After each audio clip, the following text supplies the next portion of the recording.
Renan, o senhor passou 10 anos derrubando e criticando quem governa, mas nunca assinou uma folha de pagamento relevante, nunca respondeu por um orçamento, nunca demitiu ninguém olhando no olho. Nenhum empresário nessa sala contrataria um CEO com esse currículo para tocar uma padaria. E o senhor está pedindo a maior operação do país. Qual foi a entrega mais difícil que o senhor já geriu na vida, com números, prazo e resultado auditável?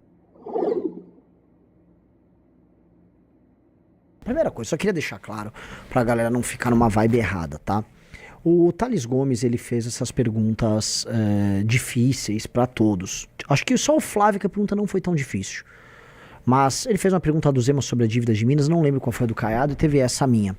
Em todos os casos, mesmo na abertura, ele avisou que ele não faria... que as perguntas foram selecionadas e que eram perguntas muito duras. Ele, inclusive, me avisou antes de começar o negócio. Eu digo isso porque eu não tô aqui... o Renan quis lacrar, mogou, não sei o que. Não tem nada a ver. Ele fez só uma pergunta. Tá, e era uma pergunta imprecisa. Porque mesmo para meus inimigos, eles costumam falar que o Renan faliu a empresa. Eu fali a empresa porque eu administrei algo. E a pergunta ali partia do pressuposto que eu não fiz nada antes. E é isso, né? Porque uma coisa que eu também quis mostrar ali, que tem muita gente que quer diminuir você porque você tem um movimento político, você criou gente, um movimento político, uma operação tal qual uma empresa. Olha só, ele tem declaração, ele tem movimentação financeira, você tem que fazer orçamentos, tem que fazer balanço. A questão é que ele é uma organização sem fins lucrativos. Ou seja, ninguém leva lucro no final. Todo o lucro operacional, ele é revertido a continuar com os fins sociais da operação. É isso.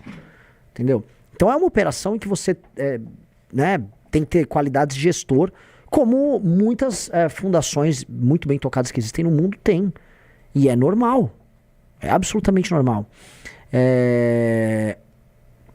Eu acho, tá, que passaram para ele essa pergunta, e essa pergunta é uma pergunta... Porque tinha um outro elemento da pergunta que era quem você apoiaria no segundo turno se não fosse. Eu não vou responder isso porque não se trabalha numa campanha assim. E... de resto, foram boas perguntas que o antagonista fez. Aí foi trocada pelo Wilson... o Wilson Lima? Eu sempre esqueço o nome dele. O Wilson Lima e o Duda Teixeira.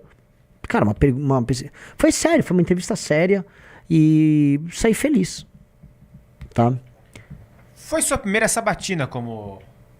sabatina nesse sentido, assim, com os candidatos, não foi?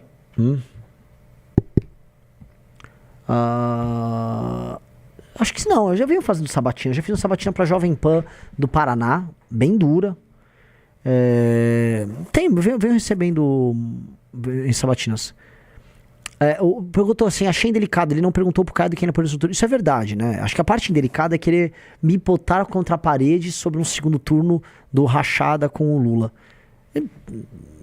Enfim, não funcionou ali, esse era o objetivo, tá? Daniela Lima também foi uma sabatina. Eu gostei, achei bacana. Então só tô colocando isso porque eu venho adotando a linha que eu acho que tem que ser mantida de... Eu não vou tratar entrevistadores, interlocutores como inimigos. Eu acho que eu dei a nossa resposta e a nossa resposta foi bem clara.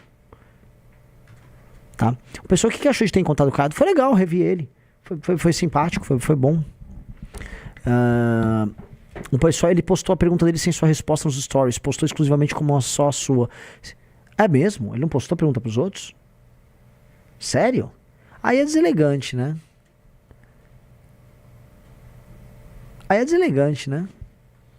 Eu acho. Acho deselegante. Olha, se a sabatina foi uma entrevista de emprego, o que dizer de um entrevistado que não compareceu presencialmente? Eu não acho que sabatina é entrevista de emprego, e mesmo que isso, né, pegue o Flávio pelo contrapé, né? O Marcelo Augusto falou, ele claramente queria te atacar. Cara, eu não acho, mas se foi o intuito, não funcionou. Mas em nenhum momento eu fui agressivo com ele. Porque tem um problema ali daquela fala, essa coisa do... Estou te entrevistando para uma entrevista. Primeira coisa, não é que isso não é entrevista porcaria nenhuma de emprego. Não serve nem como analogia. Nós não somos não estou concorrendo a ser funcionário de ninguém. Um presidente da República não é funcionário de ninguém. O presidente da República é um representante do povo e um líder do povo, que faz parte de um processo político que tem que ser qualificado. A política não é uma coisa feia, suja. A política, se bem feita, ela transforma as coisas. Poxa, e o que eu sei, até o Thales citou Aristóteles na abertura. O Aristóteles faz uma diferenciação da política pelo bem comum, da má política. A política, a administração da polis como um dos atos supremos. O Platão, então, né? Leva a ideia do rei filósofo, a ideia, vamos dizer, do líder que é guiado por, vamos dizer, por uma inteligência superior. Então, que é isso? Não é isso, entendeu? Então, não acho que a gente tenha que ficar comparando esse discurso, eu volto a repetir, que é um discurso reducionista e é um discurso que faz com que a política perca seu elemento mais nobre. A política pode e deve ser muito nobre. Muito nobre.